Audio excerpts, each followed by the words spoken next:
Alhamdulillahirabbil alamin wassalatu wassalamu ala Rasulillah wa ala alihi wa sahbihi wa man walah wa la haula wa la quwwata illa billah. Allahumma ighfir lana wa liwalidina wa limasyayikhina wa liman lahu haqqun alaina wa lil muslimina wal muslimat. Allahumma hdina lima ikhtalafa fihi minal haqqi bi'idnik. Innaka tahdi man tasya' ila siratin mustaqim. Nuwasil darsana. Kita sudah masuk syurut wujub as-shalah. Syurutu wujubi as-shalah sittatun. Syarat wajibnya salat ada 6. Yang pertama al-Islam. Adapun salatul kafir maka dia tidak sah. Yang pertama, yang kedua tidak wajib bagi orang kafir. Fala yutalab bihal kafir al-asli fid dunya.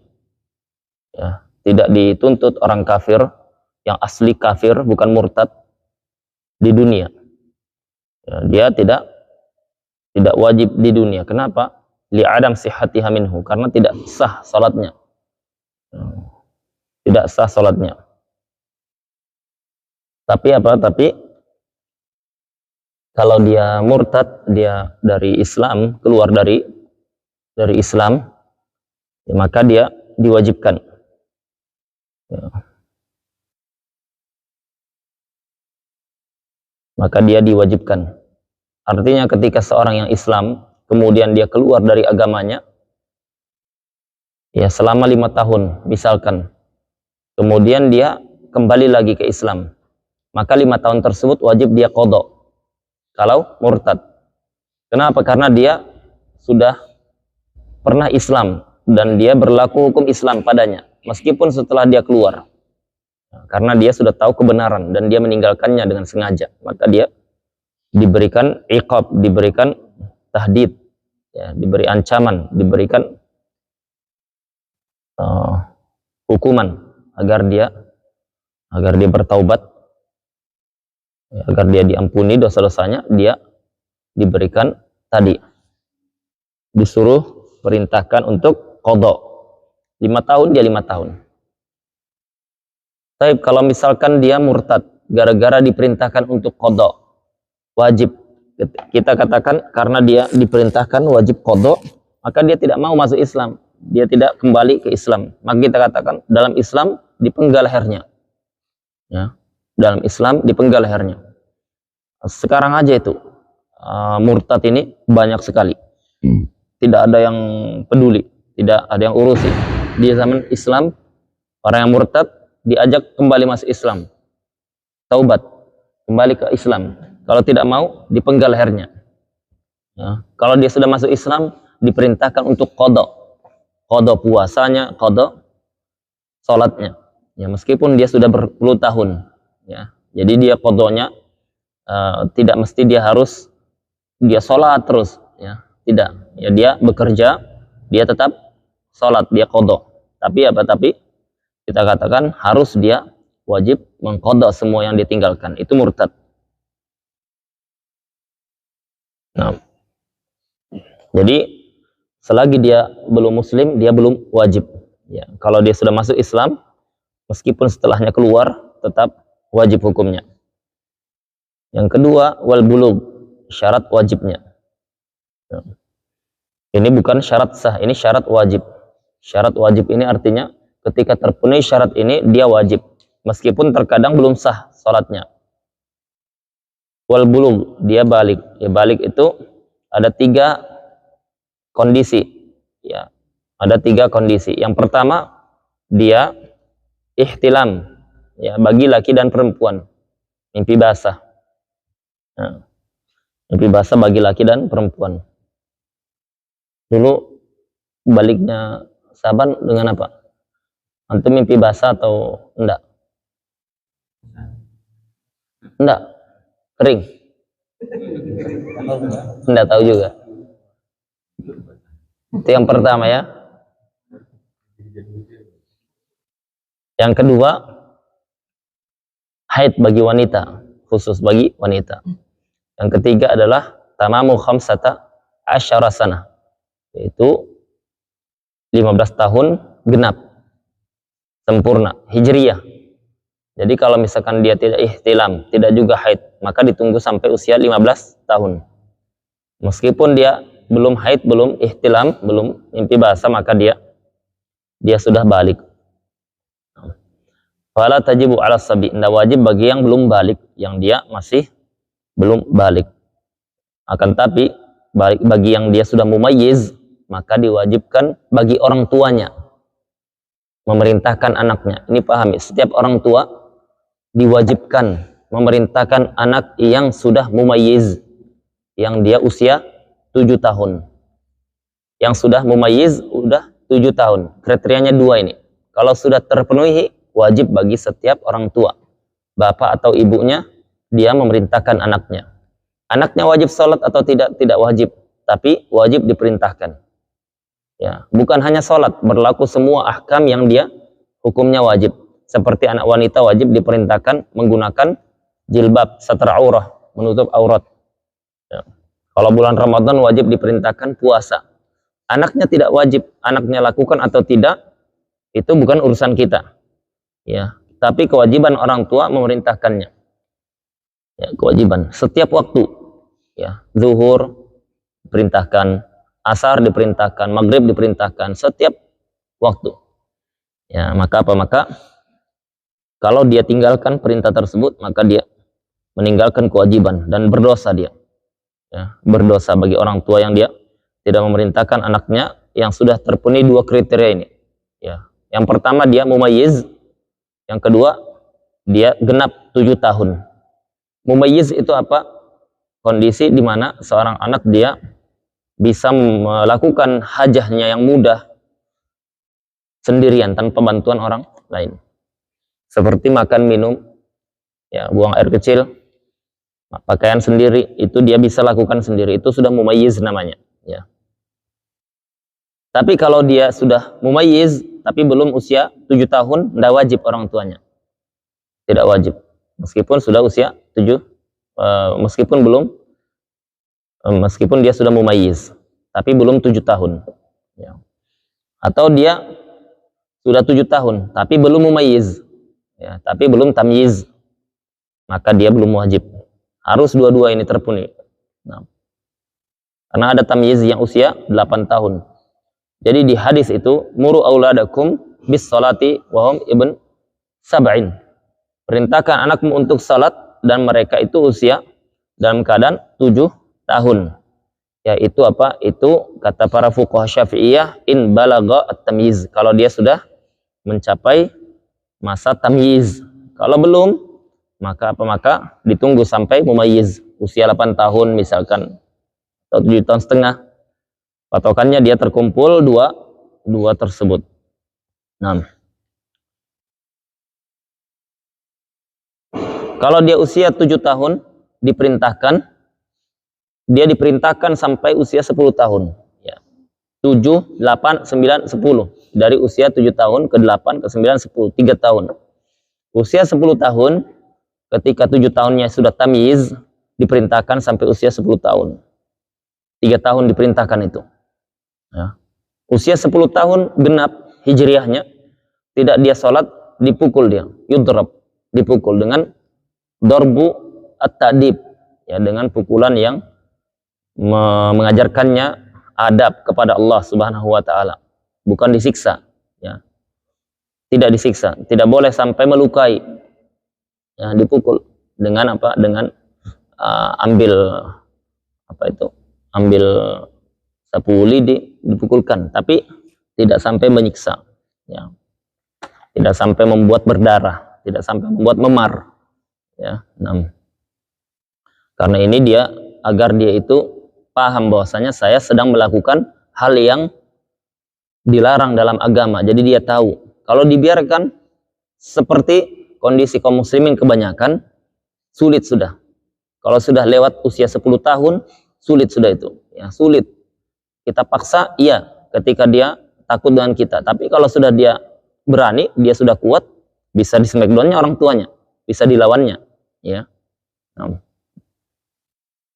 Ya, jadi kenapa syariat itu memerintahkan sampai dari 7 sampai 10 tahun, 3 tahun diperintahkan, agar agar anak tersebut itu setelah usia tersebut dia sudah terbiasa. Karena hati jiwa manusia ini maunya santai, maunya tidak diatur, maunya tidak ikut syariat. Itu jiwa manusia umumnya. Ya, dilarang melakukan keharaman ini, dia maunya melakukan itu. Ya. Diperintahkan ibadah itu dia tidak mau. Ya. Meskipun gratis, maksiat bayar, tetap dia pilih yang berbayar itu. Karena memang jiwa manusia seperti itu. Ammaratun bisu. Perintahkan yang buruk. Maka 3 tahun ini ditarbiyah. Anak itu ditarbiyah. Ya, maka kalau ada orang tua yang bawa anaknya ke masjid, jangan dilarang. Jangan dilarang. Tetapi anaknya dijaga, ya, dipahamkan. Ternyata di masjid dia sambil main, tidak usah terlalu dipusingkan itu. Para sahabat pun seperti itu. Ya, Rasulullah itu dinaiki oleh Hasan dan Husain ketika jadi imam, naik di atasnya pas sujud. Jadi seperti kuda-kudaan itu. Lama sahabat nunggu, kok tidak berdiri-berdiri. Ya, sampai ada yang ngangkat kepala ngintip sedikit. Ya, tunduk lagi. Oh, ternyata ada cucunya Nabi SAW. Ya. Kemudian setelah salam ditanya, ya Rasulullah, kenapa tadi lama? Ada wahyu atau tidak? Sahabat itu kalau ada kondisi bertanya, ada wahyu atau tidak? Enggak ya, wahai para sahabatku. Ya, tadi ada cucuku yang sedang bermain dan aku tidak ingin mengganggunya. Ya, sampai seperti itu. Ya, berarti apa? Berarti kita perlu tahu bahwasanya Nabi SAW tidak serta-merta melarang dan tetapi dijaga, ya, dijaga. Di antara sahabat juga ketika Nabi SAW sholat, Nabi SAW lepas sendalnya. Semua sahabat langsung lepas sendalnya. Karena dikira itu wahyu, dikira itu perintah. Padahal apa, ada najisnya.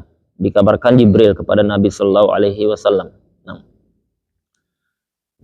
Jadi wajib bagi walinya. Kalau tidak ada bapaknya, maka ibunya. Kalau tidak ada, maka yang dia itu diwasiatkan untuk menjaga anak tersebut. Maka dia wajib. Ya, dia wajib untuk memerintahkan anaknya. Yang ketiga, al-aql. Ya, syarat wajib yang ketiga itu adanya akal. Ya, akal ini manatut taklif. Ya.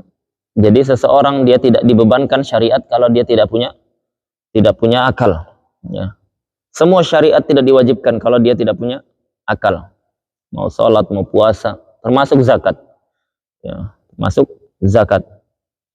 Tapi kalau dia punya akal, meskipun akalnya itu setengah, ya, namanya atah. Atah itu dia bukan gila, tapi kurang waras dia, ya.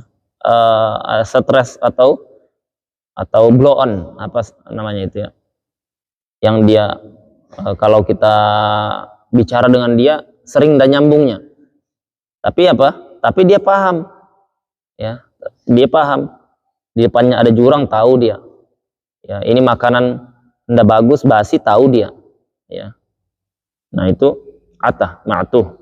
Nah, di bawahnya majnun. Tapi kalau dia sudah gila, ya, maka gila ini ada dua kondisi. Ada yang dia mustamirah terus gilanya, ya. Terus menerus. Ya. Dia diberi ujian oleh Allah Subhanahu wa taala.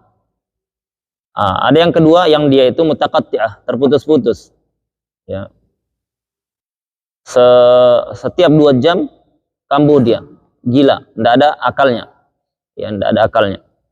Hilang akalnya. Tidak bisa dia ketika dikhitab, diajak berbicara tidak nyambung sama sekali. Ketika dia melakukan, dia tidak tahu melakukan apa. Ya, tidak tahu melakukan apa. Nah, sama dengan penyakit itu epilepsi itu ya. Sama itu hukumnya hukum majnun. Ya, hukumnya.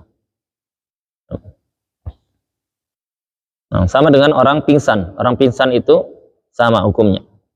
Ya, dia hukum tidak ada akalnya. Dia kalau misalkan kondisi yang pertama dia gilanya terus menerus, maka tidak ada kewajiban sama sekali. Tidak ada qadha juga. Tapi kalau dia terputus-putus, terkadang ada akalnya, terkadang tidak ada akalnya. Ketika ada akalnya itu, dia sempat mendapati waktu sholat, ya, sempat mendapati waktu sholat. Dan dia mendapati waktu sholat tersebut meskipun hanya kadar satu takbiratul ihram, ya, meskipun kadar satu takbiratul ihram, maka dia wajib melakukan sholat, ya, ketika dia siuman nanti, ketika dia sadar normal kembali, yaitu kondisi kalau dia terputus-putus. Tidak disyaratkan dia harus mendapatkan satu sholat penuh, ya, karena dia sudah ada akalnya ketika takbiratul ihram, wajib dia lakukan sholat. Dia wajib qadha. Kalau dia setelah itu gila, dia wajib qadha di waktu ketika dia normal, ya. Ini orang gila, majnun. Fala tajibu ala majnun wala mugma alaihi. Tidak juga orang yang pingsan. Wala sakran, ya, tidak juga orang yang mabuk. Tapi sakran ini ada perinciannya. Di sini tidak dirincinya. Ya, sakran itu kalau dia ya ta'adda binafsihi, dia itu sebab dirinya sendiri. Sebab dirinya sendiri. Dia yang konsumsi obat atau yang semisalnya minuman. Kemudian dia gila. Apa ini namanya? Mabuk. Ya, mabuk itu hukum majnun, tidak ada akalnya. Maka dia wajib melakukan qadha kalau dia keluar sholat. Dia tidak bisa sholat sekarang karena mabuk. Tapi karena dia pelakunya, maka dia kita wajibkan qadha, ya. Kalau dia bukan pelakunya, dia dibius orang sampai mabuk, ya, atau dikerjai orang sampai dia mabuk, ya, maka dia tidak wajib melakukan sholat selama dia masa mabuk tersebut, kecuali dia sempat kondisi sadar dan mendapati waktu sholat, ya, meskipun satu takbiratul ihram, ya, maka dia wajib melakukan sholat. Orang yang dia di rumah sakit, yang ketika dia dibius, ya, atau disuntik, dia ditanya, Pak, ini kalau misalkan disuntik atau dibius, pingsan nanti, ya, pingsan, ya, pingsan. Wajib dia qadha atau tidak ketika dia pingsan itu? Dia kan tidak wajib. Bagi orang yang pingsan tidak wajib. Bagi orang yang gila tidak wajib. Bagi orang yang mabuk tidak wajib, ya. Tapi ini dia disuntik dokter. Kata dokternya, kalau misalkan disuntik nanti pingsan. Ya, berapa jam dokter? 5 jam. Keluar satu sholat. Ketika dia siuman, dia wajib qadha atau tidak?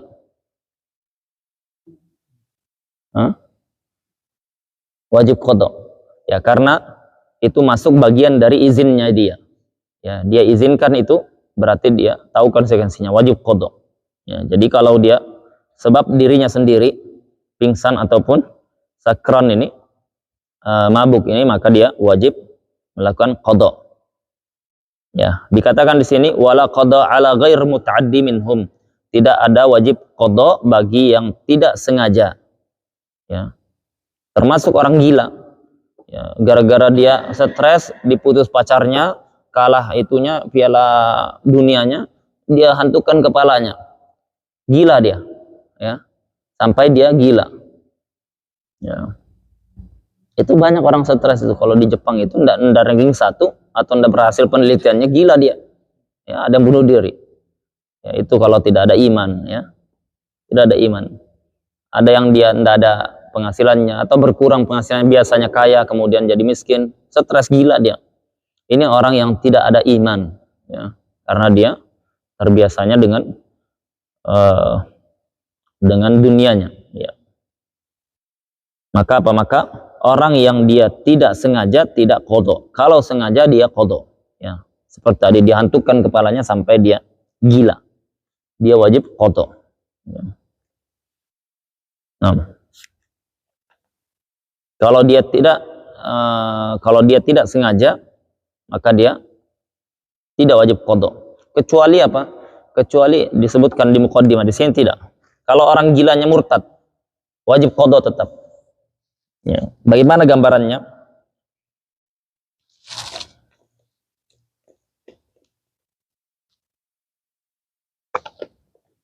Gambarannya, dia masih sehat, kemudian keluar dari Islam. Setelah dia murtad, dia gila. Ya, dia gila. Masukkan jin ifrit, gila. Ya. Maka orang seperti ini meskipun dia 50 tahun kemudian setelahnya taubat masuk Islam, qadha 50 tahun itu. Ya, qadha karena dia murtad. Tapi kalau orang kafir asli, gila, masuk Islam, tidak disuruh qadha. Karena dia belum berlaku hukum Islam. Beda dengan murtad. Murtad itu dia tahu kebenaran, dia tinggalkan, sengaja. Kemudian dia mau masuk lagi. Ya, saya kemarin gila. Tidak apa-apa, gila. Tapi qadha tetap. Ya, tetap qadha. Tidak ada uzur, tidak ada uzur. Ya, makanya jangan keluar dari agama. Jangan keluar dari Islam.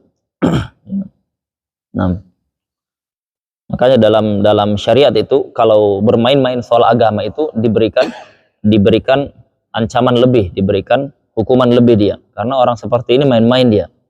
Ya, dalam agama Islam kalau dia sudah keluar dari agama, dia wajib kembali lagi. Kalau tidak mau dipenggal lehernya. Ya, hati-hati itu. Ya. Sama meninggalkan sholat. Ya, kita punya keluarga, mungkin kita sholat, keluarga kita tidak sholat. Dipahamkan, meninggalkan sholat satu saja, subuh tidak sholat dia, sampai keluar waktunya. Kenapa? Dia malas. Karena malas. Maka dalam Islam disuruh sholat dia. Ya, kalau tidak mau disuruh taubat, sholat, tidak mau, dia apa? Dipenggal lehernya dalam Islam. Ya. Jadi syariat kita ini bukan karena bengis, bukan karena zalim, tetapi hak Allah Subhanahu wa taala. Antum diberi hayah kehidupan, diberikan nafas, diberikan jantung sehat, diberikan darah yang mengalir, diberikan semuanya. Tapi Allah Subhanahu wa taala minta satu aja. Ibadahi, sembah aku semata. Enggak mau dia. Ya, orang seperti ini berarti apa? Dia zalim, tidak bersyukur. Ya, maka tapi berselisih para ulama nanti. Kalau dia sudah dipenggal lehernya, dia mati kafir atau mati Islam dia. Ya, berselisih ulama. Jadi Islamnya dia diperselisihkan ulama orang yang tidak sholat ini. Makanya dalam bab tayamum itu disebutkan kalau kita bawa air. Ada air kita ini untuk wudhu. Tapi ada orang yang dia itu tidak sholat, dia butuh. Dia kalau tidak minum mati dia. Tapi kita butuh untuk wudhu. Boleh tidak kita pakai wudhu, dia tidak minum sampai mati? Boleh. Dan tidak boleh kita kasih dia air itu. Tidak boleh dikasih air. Biar apa? Biar dia tahu bahwasanya separah itu dalam syariat kita menyikapi orang yang tidak sholat. Ya. Tapi kalau dia pelaku zina atau koruptor atau semisalnya, masih dikasih dia. Tapi kalau tidak sholat, enggak. Ya, tidak sholat, tidak. Ya. Karena apa? Karena meninggalkan sholat ini di kaum muslimin di negeri kita ini betul-betul sudah hal yang sangat-sangat biasa, ya, sangat lumrah. Padahal apa? Itu lebih parah dibandingkan membunuh, dibandingkan berzina, dibandingkan riba. Ya, sholat, meninggalkan sholat ini. Karena itu tiang agama. Kemudian wan naqa'u 'anil haid wan nifas. Dia kalau dia suci dari haid atau nifas, maka dia wajib melakukan salat. Ya. Kalau dia balik tentunya. Ya. Kalau dia haid atau nifas dia melakukan salat, maka dia tidak sah dan tidak sah dan dia berdosa juga. Tapi tidak wajib qadha. Nah, tidak wajib qadha. Haram hukumnya qadha kalau versinya Imam Ibn Hajar Al-Haytami, haram dia melakukan qadha. Wa bulughud da'wati. Kemudian syarat yang ke-5 sampainya ad-da'wah. Ya. Maksudnya dia sudah tahu dari seorang dai atau mubalik bahwasanya dia sudah wajib melakukan sholat karena terpenuhi syaratnya. Dia sudah sampai ilmu kepadanya. Ya, fala tajib ala man lam tablughu. Tidak wajib bagi orang yang dia belum mengetahui kewajibannya ini. Ya. Seperti orang-orang di pedalaman, dia saking dia butanya dengan Islam, dia tidak tahu kewajiban sholat. tidak tahu bahwasanya dia sudah wajib melakukan salat. Dan ini terjadi ya di sebagian pedalaman, ya. Sudah masuk Islam dia. Kebetulan ada yang pernah mendakwakannya, tapi dia belum sempat disampaikan tentang kewajiban melakukan syariat. Jadi dia tidak tahu, maka orang seperti ini belum wajib. Ya, karena syahid jabal, seperti orang yang tinggal di atas gunung, tidak ada yang menginformasikannya. Tidak wajib qada juga. Idza balagathu indar ramli wala tajibu alaihi alqada idza balagathu indar ramli. Nah, tidak wajib juga dia qada kalau dia sebelumnya tidak sampai dakwah kepadanya, ilmu kepadanya, kemudian setelah berapa lama sampai ilmu. Dia wajib melakukannya, tapi yang ditinggalkannya ini yang kemarin tidak sampai, tidak wajib diqada. Tidak wajib diqada. Menurut Imam Ar-Ramli rahimahullah ta'ala. Wassalamatul hawas. Yang terakhir, salamatul hawas. Ya, dia itu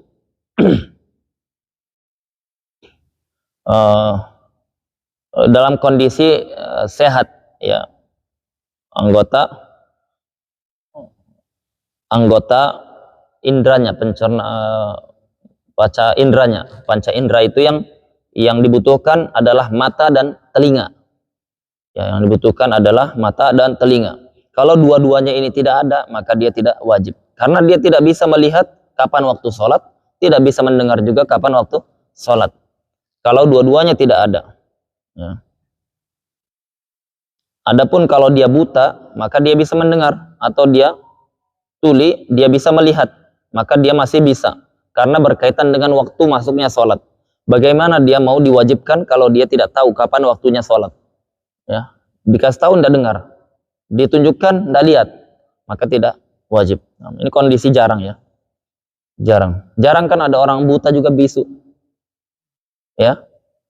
Nah, kalau sudah seperti itu, tidak hidup sudah dia orang seperti itu, ya. Nah, Ana pernah lihat di Yaman, di Mukalla, dia buta sama sekali, ya. Tapi dia hafal Al-Quran. Ya, waktu Ana lihat dia pengemis. Kalau penuntut ilmu wajar ya, penuntut ilmu buta wajar. Ini pengemis dia ngaji aja kerjanya, ya, dikasih orang uang gitu. Masya Allah, mungkin dia sebelum buta dia mungkin dia sudah hafal dulu, ya. Nah, itu nikmat ya, kita diberikan mata, diberikan pendengaran, itu nikmat, dan kita manfaatkan untuk ketaatan kepada Allah semampu kita, ya. Dan kita itu tidak bisa istiqomah terus menerus, kita harus ada majelis seperti ini, kita harus ada nasihat, ya. Jangan lupakan itu, sesekali kita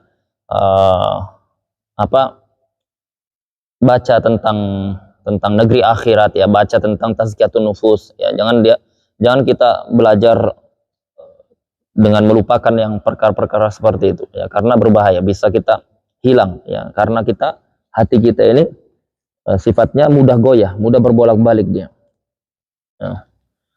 Dahulu masyayikh seperti itu, kalau kita dulu sepekan sekali, ya, jadi 6 hari belajar, Jumatnya libur, hari Sabtunya itu kita belajar khusus tentang tazkiyatun nufus, ya, tazkiyatun nufus, ya, tentang hati, penting itu, ya. Kitab-kitab Al-Imam Ibnul Qayyim dibaca, terjemahannya banyak, dan itu tidak butuh bahasa Arab, ya, tidak butuh bahasa Arab, baca terjemah sudah bisa, ya, itu penting, ya, karena kita banyak nikmat yang kita diberi Allah Subhanahu wa taala.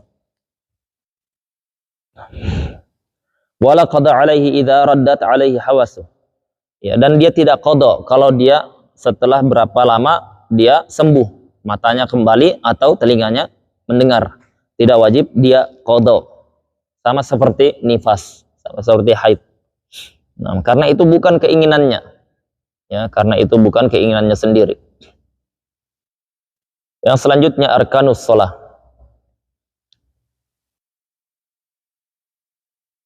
Rukun salat. 17. Di sebagian kitab disebutkan 18, ya. Tetapi Satu itu dari 18 itu tidak mu'tamad, tidak pendapat resmi mazhab Syafi'i. Ada yang menyebutkan 14, ada yang menyebutkan 13. Ya, jadi 17 ini dia pisah antara tumakninah dengan rukun yang lain. Jadinya 17. Dia katakan an-niyah. Yang pertama niat. Rukun salat itu harus ada niat. Ya, innamal a'malu binniyah. Semua niat itu kalau ada ibadah.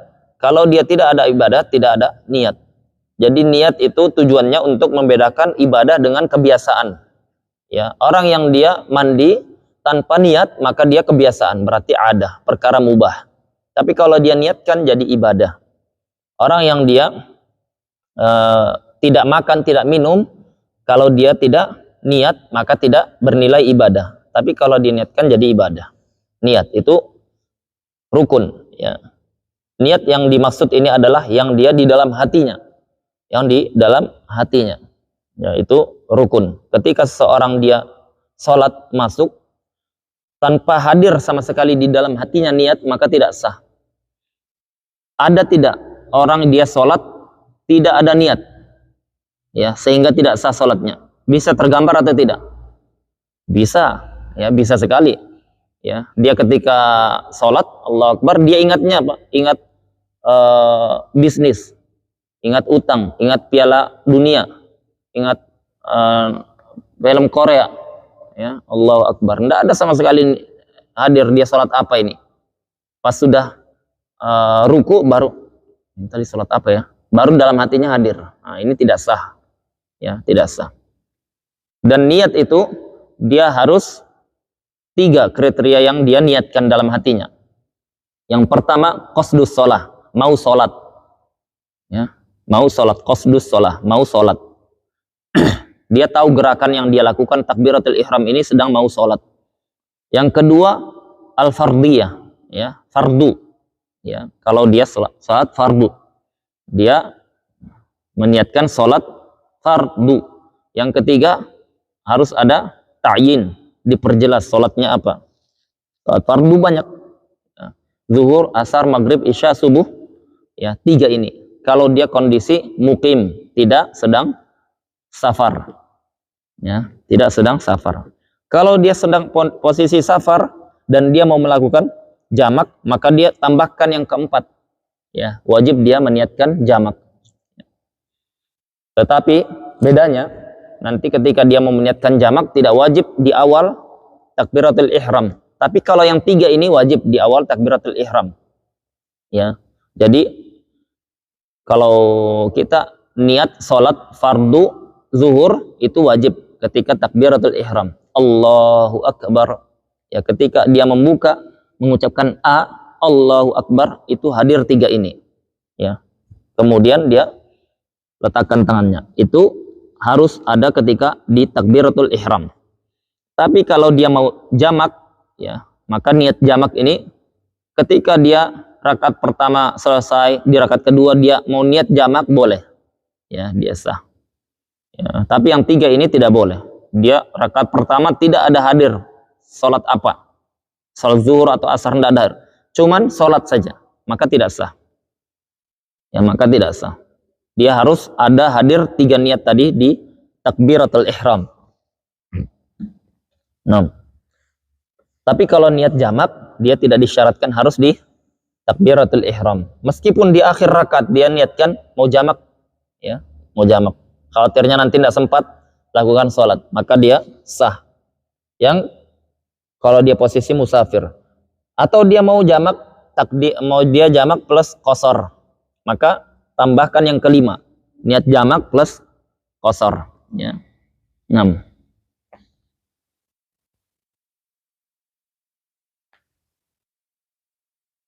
Tambahkan yang kelima.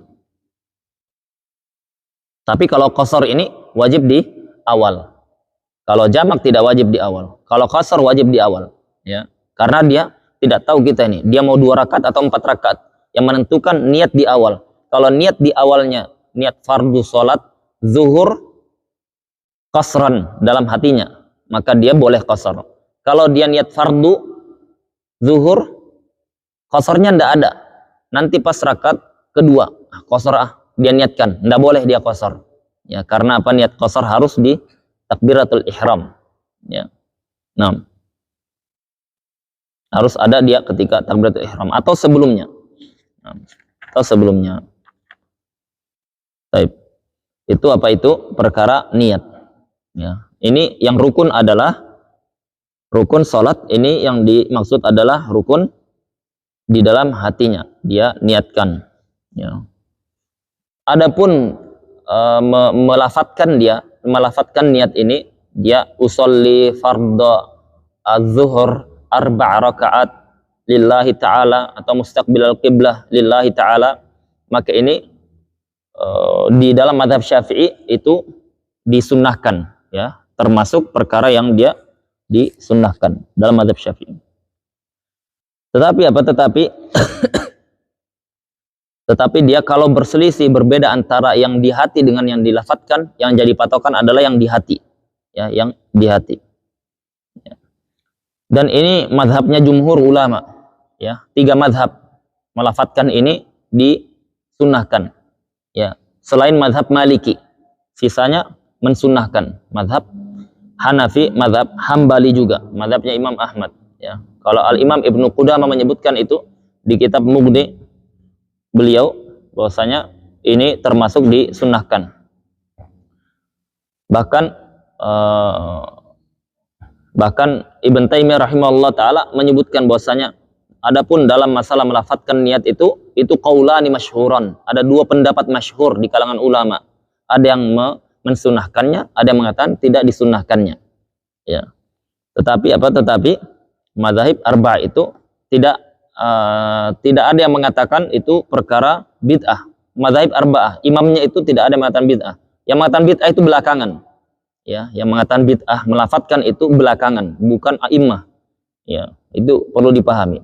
Karena kalau kita mendengar pemahaman yang satu pihak saja, dia tidak akan ada pembandingnya, ya, tidak akan ada pembandingnya. Coba kaji masalah itu dengan utuh, ya. Makanya Anda sampaikan kemarin, setiap ada khilaf, perselisihan, langsung tanya saja, mazhab A bagaimana, mazhab B bagaimana. Itu sudah selesai urusan. Ya, mazhab Hanafi apa pendapatnya, mazhab Maliki apa, mazhab Syafi'i apa, mazhab Hambali apa. Jangan terprovokasi, tapi kan Syekh ini mengatakan itu bid'ah, itu syirik. Ya, enggak. Ada yang lebih ahli dan lebih pakar dibandingkan para syekh itu, yaitu para a'immah madzhab, ya, yang ilmu mereka itu menjadi rujukan seluruh ulama kaum muslimin, ya. Tapi menurut pendapat majelis fatwa seperti ini, enggak. Kita katakan itu nukilkan pendapat mazhab siapa, kami nukilkan pendapat mazhab ini. Ya, selesai urusan, tidak perlu ribut. Mereka saja tidak ribut, ya. Mereka saja ulama tidak ribut. Kita yang ribut. Karena mereka berselisih di atas ilmu. Kalau kita berselisih tidak di atas ilmu. Kalau kita belajar fikih, ya, ini kan baru satu mazhab kan. Kalau kita belajar nanti mazahib, ya, itu dari pembahasan Bismillahirrahmanirrahim itu sudah khilaf. Ya, sampai nanti pembahasan membebaskan budak paling belakang itu, membebaskan budak itu banyak khilafnya. Ya, banyak khilafnya. Poligami saja lebih afdol atau tidak afdol itu khilaf ulama. Itu khilaf ulama. Dalam mazhab Syafi'i afdolnya 1, ya. Tapi ana memilih yang afdol lebih, ya, lebih keluar mazhab dalam masalah ini, ya. Ya, keluar mazhab. Mazhab Imam Ahmad, ya. Kita punya imam juga. Ya. Kita punya imam juga. Kalau Kakak Rahmat gimana? Sama. Ya, ya. Ya. Ya. Ya, ada mazhab orang yang pemberani, ada penakut kan. Artinya apa? Artinya khilaf para ulama itu seperti itu. Ya, semuanya mereka melihat dengan dalilnya. Jangan bilang tidak ada dalilnya itu. Jangan bilang tidak ada dalilnya. Karena kita melihat, ya, sebagian penuntut ilmu terburu-buru, tidak ada dalilnya. Kita katakan ulama itu lebih paham dalil dibandingkan kita. Ya. Ada kisah ini bagus sekali. Anaknya Imam Ahmad, ya, berkata kepada ayahnya, karena dia berguru dengan ayahnya, ya. Ya abati, wahai bapakku, aina aqal Abi Hanifah lamma qala anna al-udhunani laysa al-udhunani minar ras, ya, minal wajh. Wahai bapakku, di mana akalnya Abu Hanifah itu ketika dia katakan bahwasanya telinga ini bagian dari wajah? Ya, ana tanya antum sekarang, telinga ini bagian dari kepala atau bagian dari wajah? Kepala atau wajah? Hah? Kepala ya? Kepala. Kan kalau dari wajah secara bahasa saja kita dari mana nyambungnya ya? Oh, mungkin secara biologi. Jadi anaknya Imam Ahmad bertanya, mana akalnya Imam Abu Hanifah itu? Dia kan orang berakal, dia kan faqih, ilmunya tinggi. Kok dia katakan telinga bagian dari wajah? Itu kan jelas bagian dari kepala. Jadi dia menganggap Imam Abu Hanifah tidak paham itu. Ya, dia mengkerdilkan akalnya Imam Abu Hanifah. Paham? Orang sekarang seperti itu. Di mana akalnya mengatakan melafatkan niat sunnah? Tidak ada Nabi mengatakan itu. Ya, karena apa? Karena otak kita tidak sampai. Otak kita tidak sampai. Jadi jangan tuduh ulama, tapi tuduh kita, tuduh akal kita ini tidak sampai. Ya, seperti profesor yang bicara tentang ilmu fisika semuanya rumit, katakan ini tidak bisa mengajar. Bukan tidak bisa mengajar, kita yang tidak sampai ilmunya. Kita yang tidak sampai ilmunya. Maka Imam Ahmad ketika itu dimarahi anaknya. Ta'addab ya walidi, beradab wahai anakku, beradab dengan ulama. Ya. Ala tasma' qaula Rasulullah sallallahu alaihi wasallam. Endakkah kau ingat ucapan Nabi sallallahu alaihi wasallam ketika berdoa sujud tilawah? Apa doanya? Sajada wajhiya lilladzi khalaqahu wa syaqqa sam'ahu wa basarahu bihaulihi wa quwwatihi. Ya, sampai situ. Lanjutannya itu hadisnya lemah. Fatabarakallahu ahsanul khaliqin, hadisnya lemah. Ya, sajada setelah sujud, wajhiya lilladzi, sujud wajahku alladzi khalaqahu, yang telah menciptakannya. Wa syaqqa sam'ahu, ya, wa basarahu, dan membuka penglihatannya, ya, dan membuka pendengarannya. Bihaulihi wa quwwatihi, dengan daya dan upaya Allah Subhanahu wa taala. Maka di sini apa? Imam Ahmad ingin menjelaskan ketika yang sujud itu wajah, di hadis itu disebutkan dan membuka matanya. Mata bagian dari kepala atau wajah? Wajah kan? Tidak ada khilaf kalau ini secara bahasa dan secara dalil. Ya. Ketika mata bagian dari wajah, di hadis itu dia digunakan huruf ataf, penyambung. Ya, wa syaqqa sam'ahu wa basarahu, pendengarannya dan penglihatannya. Ini dalam bahasa Arab tidak boleh disambungkan kalau dia sesuatu yang berbeda. Ya. Tidak boleh. Maka dia pemahaman yang benar mestinya kalau mata bagian dari wajah, telinga pun bagian dari wajah. Nah, itu secara bahasa. Jadi Imam Abu Hanifah memahami dari nas, bukan dari akal. Maka apa? Maka itu anaknya Imam Ahmad ditegur oleh gurunya. Maka artinya apa? Artinya ketika kita ada pembahasan yang kita itu berbeda dengan yang kita dapatkan dari guru kita, jangan kita tuduh ulama, kita benarkan pemahaman kita atau guru kita. Karena apa? Karena kita semua ini tidak ada ilmunya sebanding dengan kukunya mereka, tidak ada sama sekali. Ya.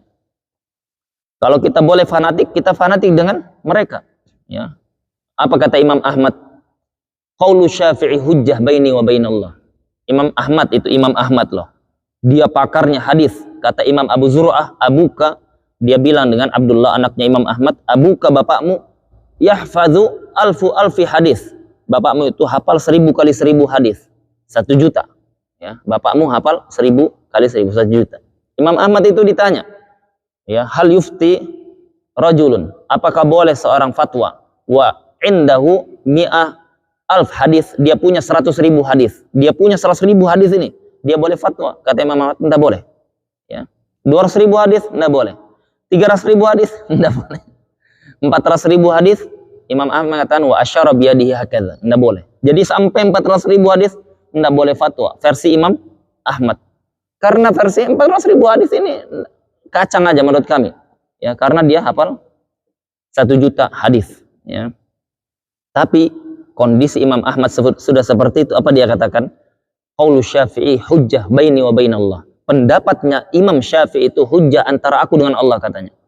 Ya, Imam Ahmad mengatakan idza ma wajadtu fil Qur'ani wala fil hadisi Ya, masalah kalau tidak aku dapati di Al-Qur'an, di hadis tidak aku dapati jawaban dari satu masalah, maka apa? Aku arji' kembali ke kalam qaul Syafi'i, ke pendapatnya Imam Syafi'i, wala ubali, dan aku tidak peduli setelah itu. Ucapan orang bilang ini lemah, ini kuat, tidak peduli. Pokoknya apa? Pokoknya pendapatnya Imam Syafi'i aku jadikan hujjah antara aku dengan Allah. Berarti apa? Para ulama itu paham bahwasanya ayat hadis itu tidak dipahami oleh siapa saja, dipahami oleh pakarnya, ya. Dan Imam Ahmad mengakui gurunya itu pakar, ya, mengakui gurunya pakar. Jadi ketika mereka itu berpendapat, yakinlah mereka itu paham bagaimana harus menjelaskan agama ini kepada umat, ya. Bukan ngawur mereka itu, ya, bukan ngawur. Dan Imam Syafi'i diriwayatkan, sebagaimana riwayat Imam Al-Baihaqi, beliau itu di dalam salatnya melafadzkan niat. Jadi ketika kita mengatakan itu perkara baru, silahkan kalau ada ulamanya. Yang tugas kita itu cari tahu, ini pendapat yang saya ikuti, ini pendapat ulama madhab mana. Itu tugas kita. Pendapat madhab mana, ya. Kalau antum ditanya, ya. Ya misalkan Kakak Rahmat ditanya, antum misalkan berpendapat selama ini melafadzkan niat itu bid'ah. Oke, boleh, silahkan. Tapi ditanya, itu pendapat ulama mana? Nah, kita bingung juga. Ulama mana ya? Kan? Baru kita menyalahkan. Kan ini sesuatu yang tidak adil. Ya. Orang yang mengatakan disunahkan, dia datangkan pendapat ulama. Kita mengatakan itu perkara baru, tidak datangkan perkara pendapat ulama. Kan aneh jadinya. Ya. Nah, maka apa? Kita harus belajar. Ya. Kita harus belajar, terpelajar. Ya, agar kita itu tidak sembarangan menempatkan segala sesuatu tidak pada tempatnya. Ya. Mazhab Imam Ahmad, ya. Mazhab Imam Abu Hanifah, mazhab Imam Syafi'i mengatakan ini mustahab, ya. Mengatakan ini mustahab. Mustahab itu artinya disunnahkan. Antara lafaz mustahab dengan disunnahkan, ya. Mustahab dengan disunnahkan itu ada sedikit perbedaan.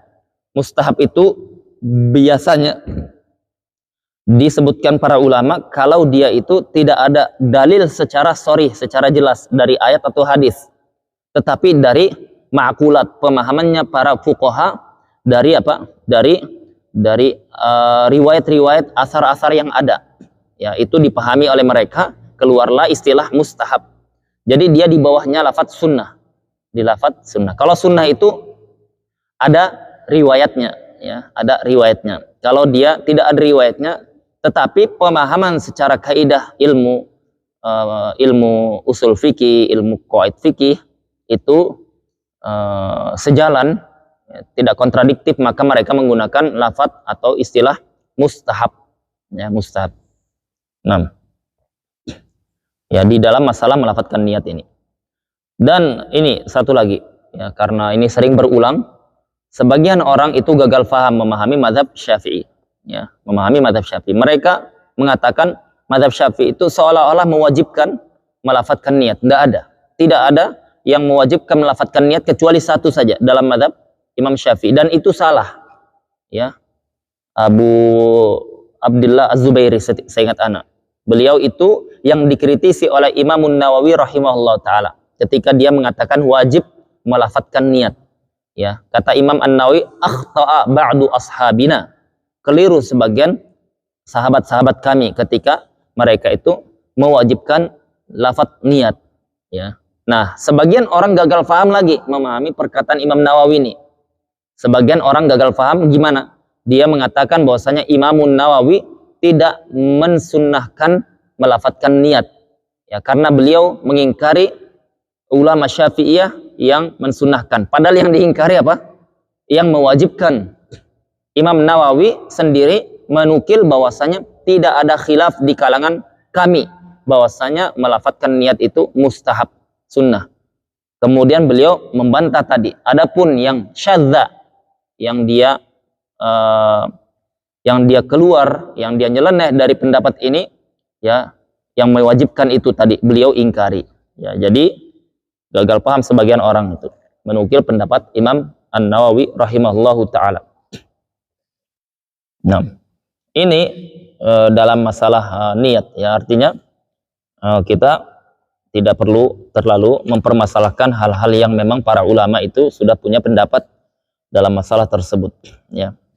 Nah, kenapa? Karena ilmu para ulama dibandingkan ulama sekarang dengan ulama dulu itu jauh sekali ya, tidak bisa dibandingkan, jauh sekali ya. Karena itu para ulama kita itu menjelaskan bahwasanya sudah tidak ada lagi mujtahid ya, karena saking lemahnya keilmuan orang-orang belakangan ya, sampai ada pendapat itu ya, saking lemahnya.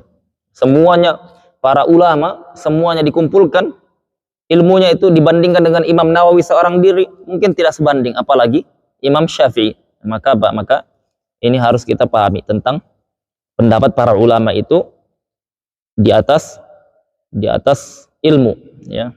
Nah, adapun kita nanti memilih pendapatnya atau tidak itu urusan lain, itu perkara lain. Apa harus kita ikuti pendapat itu? Tidak harus ya, tidak ada yang harus ya. Yang harus kita ikuti adalah yang sampai kepada kita ilmu, sampai kepada kita ilmu itu yang kita ikuti. Nah, ya Allah. Yang selanjutnya rukun salat itu takbiratul ihram. Takbiratul ihram ini rukun qauli yang pertama. Rukun qauli, rukun ucapan yang pertama. Kalau niat itu di dalam hati, kalau takbiratul ihram itu ucapan lisan. Ketika dia katakan takbiratul ihram, yang dimaksud adalah ucapan Allahu Akbar, bukan gerakan tangan. Seseorang ketika angkat tangan dia tidak mengucapkan Allahu Akbar, dia lupa ya, atau dia tidak sadar. Setelah itu baru dia ucapkan Allahu Akbar dalam kondisi sudah masuk sholat, maka dia tidak sah sholatnya ya, karena dia belum membuka sholatnya. Karena miftahus sholah at-takbir, pembuka sholat takbir. Kalau dia Allahu Akbar tidak dia angkat tangan, Allahu Akbar ya, tangannya masih di kantongnya, dia tidak mengangkat, sah sholatnya, tidak dapat pahala sunnah mengangkat tangan. Nah, itu bedanya. Jadi takbiratul ihram yang dimaksud adalah ucapan Allahu Akbar. Kalau dia mengucapkan Allahu Akbar, dia bersin di pertengahan. Allah bersin dia. Ya, bersin. Setelah itu dia mengucapkan akbar. Ya. Kalau bersinnya ini dia panjang ya. Ada kan orang bersin lambat, panjang ininya ya. Yel-yelnya di belakangnya panjang ya. Baru akbar. Maka apa? Maka dia ulangi lagi takbiratul ihramnya. Ya, karena itu tidak sah. Ya, dia tidak boleh ada fasil, tidak boleh ada jarak antara Allah dengan akbar dengan fasil tawil, dengan fasil atau jarak yang panjang. Jarak yang panjang mereka katakan itu aktsar min qadr tanaffus, lebih dari kadar orang bernafas. Ya, orang bernafas Allah akbar. Nah, itu yang dibolehkan. Ya, tapi lebih dari itu tidak dibolehkan. Kalau tidak dibolehkan berarti dia ulang takbiratul ihram. Ya, yang diulangnya apa? Lafadznya, bukan angkat tangannya.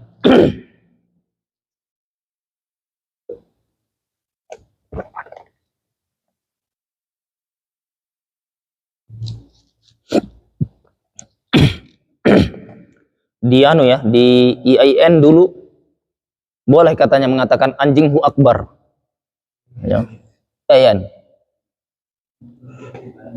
Di mana? Sunan Gunung Jati. Ya, itu liberal, pokoknya HMI. Ya, udah liberal, Syiah, semuanya itu ngumpul di situ. Ya. Nggak tahu kalau ini ya, kalau di Berau bagaimana? Kayaknya kurang lebih aja kan?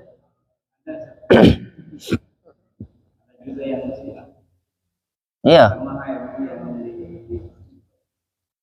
Ada Syiah. No. Ya itu ya, perlu juga kita apa istilahnya, undang mereka. Ya, undang mereka buat kegiatan sosial gitu, sambil diceramahi, sambil kita inilah doktrin yang baik. Ya. Karena mereka kalau sosial suka aja itu. Ya, suka aja. Atau kita ajak camping, ya habis itu diceramahi satu-satu. Bahaya itu. Ya. Nah, kata Syekhul Islam Ibn Taimiyah, tidak ada satupun negeri yang dimasuki oleh Syiah melainkan pasti ada perang. Pasti ada perang. Dan itu sudah sejarah dia lihat. Syekhul Islam lihat sejarah dari zaman Fatimiyah sampai di zaman beliau. Tidak ada satupun negeri yang dimasuki Syiah pasti ada perang. Ya, dan itu terbukti. Ya. Di Yaman itu kekuatannya cuma 3%, bayangkan. 3%